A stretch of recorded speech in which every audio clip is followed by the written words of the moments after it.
आज हमारा विषय करुणा को लेकर है।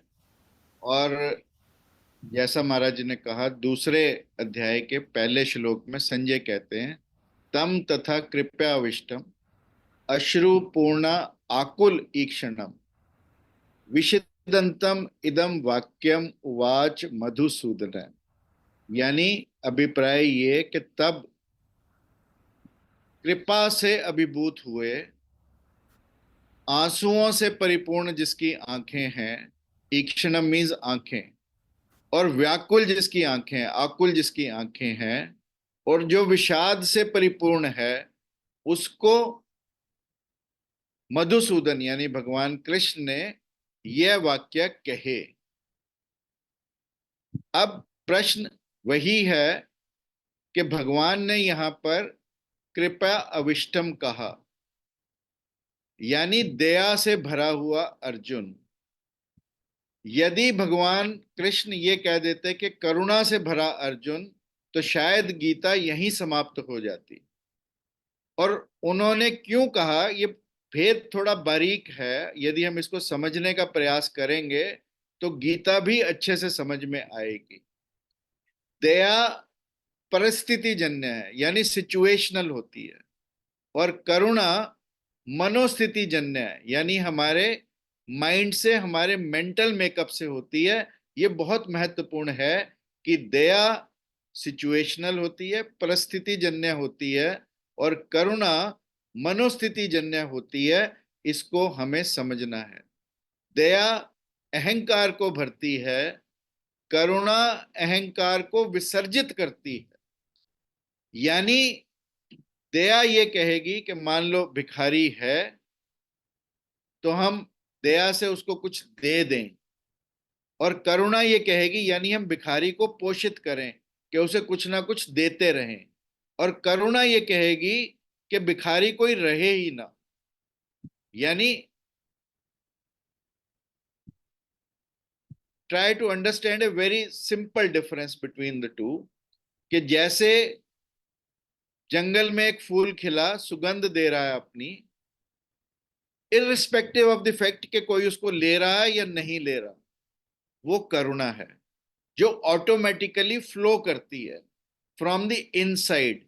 इसीलिए हमने कहा करुणा चेतना की अंतस का स्रोत है, और इसीलिए करुणा महत्वपूर्ण है। और दया हमारे केवल और केवल अहंकार को पोषित करती है। दया सज्जन का अहंकार है। दया एक ईगो एक्ट है सज्जन का। और यदि आप भेद जानेंगे सज्जन और दुर्जन में, तो दुर्जन जो है वो दूसरों को दुख देता है, सज्जन स्वयं को दुख देता है। सज्जन अपने आप को कष्ट देता है तो वो तपश्चर्या कहलाती है, और यदि दूसरे को दुख देता है तो वो सजा कहलाती है, वो क्रूरता कहलाती है। तो सज्जन और दुर्जन में भी भेद केवल इतना ही है कि हैं तो दोनों ईगो एक्ट, परंतु दुर्जन की क्रूरता दूसरों के लिए है, सज्जन की स्वयं के लिए है। आप देखो, कोई फास्ट रख ले ऑन टू डेथ, किसी किसी कार्य को लेकर, कोई तपश्चर्या में चला जाए, कांटों पर लेट जाए, तो वो तपश्चर्या बन जाती है। परंतु यदि हम दूसरे को कांटों पर लेटाएं तो वो हमारी क्रूरता बन जाती है। यानी एक्ट दोनों सिमिलर हैं। एक सैडिस्ट एक्ट है, एक मैसोचिस्ट एक्ट है। Masochist is when we are hurting ourselves, and sadist is when we are hurting others. So this we need to understand. और मैं क्यों कह रहा हूं कि यहां पर कृपया अविष्टम का मतलब दया से भरा है, क्योंकि भगवान ये पहचान गए हैं कि अर्जुन जितनी भी बातें कर रहा है, वो भी कहीं ना कहीं अपने अहंकार को पोषित कर रहा है। मोहजन्य ही भले हो, भले ही वो मोह से, जैसा महाराज जी ने कहा कि भले ही वो उसके मोह से उठे सवाल हैं, परंतु हैं कहीं ना कहीं उसकी मैं के सवाल। और उस मैं को ही विसर्जित करना गीता का कार्य है। और यहां भगवान ये देखते हैं कि अर्जुन अपने अहंकार को पोषित कर रहा है, विसर्जित नहीं कर रहा, और इसीलिए तुरंत कहते हैं कुतस्तवा कश्मल इदम, कि तेरे अंदर ये मैल कहां से आ गया, विषमे सम उपस्थितम, कि ऐसी विषम परिस्थितियों में भी तेरे अंदर मैल कहां से आ गया। और फिर कहते हैं अनार्य जुष्टम, तो अनार्यों जैसी बातें कर रहा है, अस्वर्गीयम, के वो बातें तेरे को स्वर्ग नहीं दिलाएंगी, और अपकीर्ति करम, के वो तेरी बातें तेरे को अपकीर्ति दिलाएंगी। यानी अब भगवान कृष्ण ने अर्जुन के अहंकार पर प्रहार किया।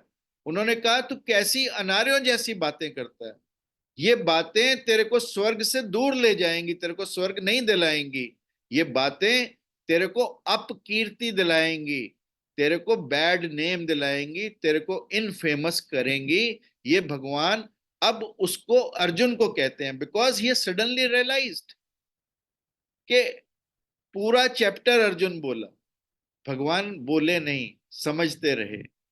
एंड यहीं पर आप एक लीडर की क्वालिटी देखेंगे कि भगवान ने तुरंत से कहा कि ये मैल तेरे अंदर कहां से भरा है और तू कैसी अनार्यों जैसी बातें करता है।